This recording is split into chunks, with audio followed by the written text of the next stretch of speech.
warahmatullahi wabarakatuh. Saya Larisma Jana, Prodi Manajemen Pendidikan Islam, semester 7 STIP Darul Islah Tulang Bawang.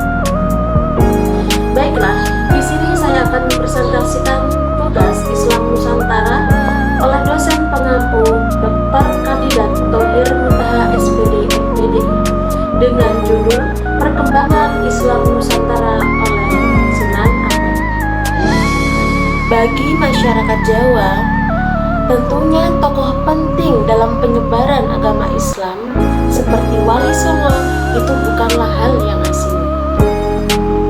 Sama seperti namanya, Wali Songo adalah 9 orang yang menyebarkan agama Islam di Pulau Jawa.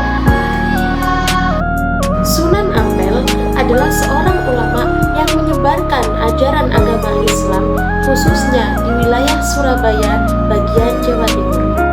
Salah satu strategi yang menjadi ciri khas dari Sunan Ampel yaitu dengan metode Mohlimo. Lantas, apakah Mohlimo itu yang kerap diajarkan oleh Sunan Ampel? Ampel atau lebih dikenal dengan Raden Rahmat adalah putra tertua dari Maulana Malik Ibrahim. Ampel lahir pada tahun 1401 di Campa serta diperkirakan tutup usia pada tahun 1841 di Demak. Sedangkan makam Sunan Ampel itu sendiri terletak di bagian barat Masjid Ampel yang terletak di kota Surabaya. Sunan Ampel atau Raden Rahmat adalah seorang putra dari Maulana Malik Ibrahim. Pada masa kecilnya, Sunan Ampel lebih banyak dikenal dengan sebutan Raden Rahmat. Lalu, Sunan Ampel lahir pada tahun 1401 Masehi di Campa dan diperkirakan tutup usia pada tahun 1841 di Demak. Sedangkan makam dari Sunan Ampel itu sendiri terletak di bagian barat Masjid Ampel yang terletak di kota Surabaya. Seperti yang telah dijelaskan sebelumnya, bahwa Sunan Ampel pada masa kecilnya lebih dikenal sebagai Raden Rahmat.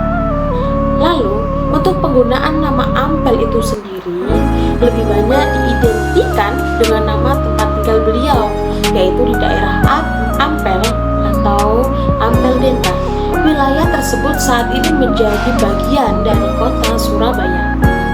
Beberapa sumber menjelaskan jika Sunan Ampel awal masuk ke Pulau Jawa adalah tahun 1443 Masehi bersama Sayyid Ali Murtado yang sejatinya adalah adik dari Sunan Ampel itu sendiri.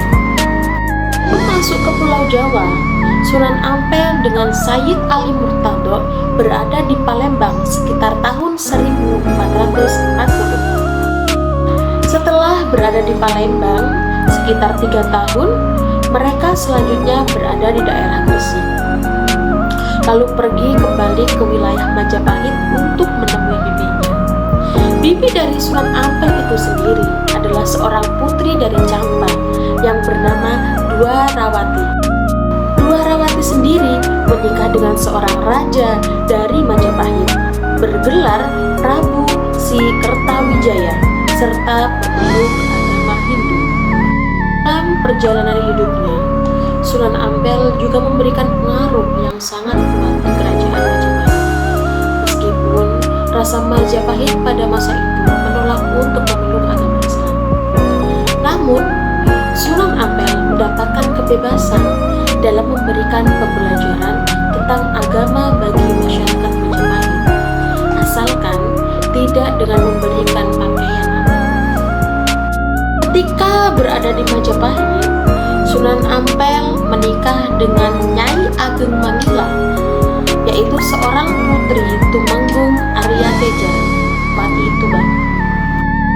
Sejak saat itu, gelar pangeran dan raden melekat pada diri Sunan Ampel itu sendiri.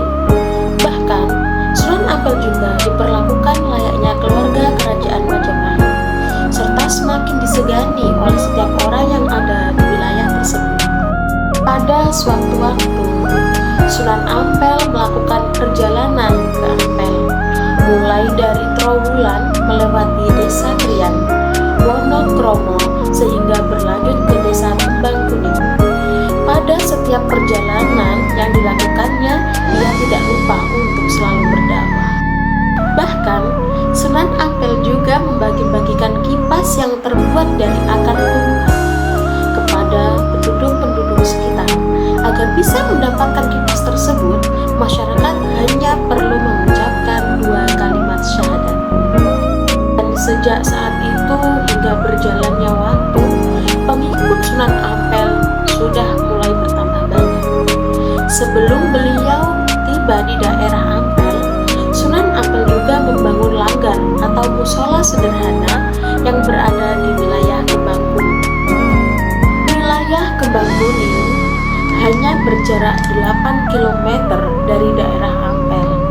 Langgar tersebut selanjutnya berkembang menjadi besar dan megah hingga sekarang, dan mampu bertahan sampai saat ini. Untuk saat ini, langgar tersebut memiliki nama Masjid Rahmat. Ketika Sunan Ampel berada di wilayah Ampel, langkah pertama yang dilakukannya adalah dengan melakukan pembangunan masjid sebagai pusat ibadah serta berdakwah. Selanjutnya, beliau juga membangun pesantren dengan mengikuti model Maulana Malik Ibrahim di wilayah Gresik. Sedangkan untuk format pesantren tersebut adalah dengan menggunakan konsep biara yang sudah banyak dikenal oleh masyarakat Jawa saat itu.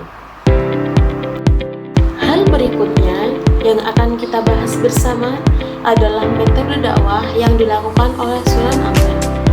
Metode dakwah yang dilakukan Sunan Ampel terbilang cukup singkat dan cepat. Hal ini karena Sunan Ampel menggunakan metode dakwah Moh Limo yang memiliki arti tidak melakukan 5 hal. Dari 5 hal tersebut, yang pertama yaitu moh main yang memiliki arti tidak ingin mencuri. Yang kedua yaitu moh ngombe yang memiliki arti tidak mau mabuk. Yang nomor 3 yaitu moh malik yang memiliki arti tidak mau mencuri. Yang nomor 4 moh madan yang memiliki tidak mau menghisap candu. Yang terakhir yaitu moh madon yang memiliki arti tidak mau melakukan zina. Selama perjalanan hidup beliau dalam proses penyebaran agama Islam, Sunan Ampel dikenal sebagai pribadi yang begitu peka terhadap adaptasi dan lingkungan setempat. Cara yang ia terapkan adalah dengan menerima siapapun, baik itu kalangan bangsawan maupun rakyat biasa yang ingin melakukan pembelajaran pada beliau pada sebuah pesantren. Dalam kehidupan pesantren, walaupun Sunan Ampel menganut mazhab Hanafiyah, akan tetapi Sunan Ampel begitu toleran terhadap mazhab-mazhab lainnya. Dengan memiliki rasa toleran tersebut, menjadikan muridnya berhasil mendapatkan cara pandang dan serta banyak berpikir. Dalam proses penyebaran agama Islam di tanah Jawa, Sunan Ampel juga memberikan peninggalan bersejarah. Adanya peninggalan tersebut juga menjadi bukti adanya jejak penyebaran agama Islam di Nusantara. Lantas, apa saja peninggalan Sunan Ampel? Yang pertama yaitu Masjid Sunan Ampel. Yang kedua, Masjid Rahmat Kembang Kuning. Yang ketiga yaitu Masjid Jami Peneleh. Yang keempat, Kampung Arab. Dan yang terakhir yaitu Makam Sunan Ampel. Baiklah, itu yang dapat saya sampaikan. Kurang lebihnya mohon maaf. Akhiru kalam, wallahu muwaffiq ila aqwamit thoriq. Wassalamualaikum warahmatullahi wabarakatuh.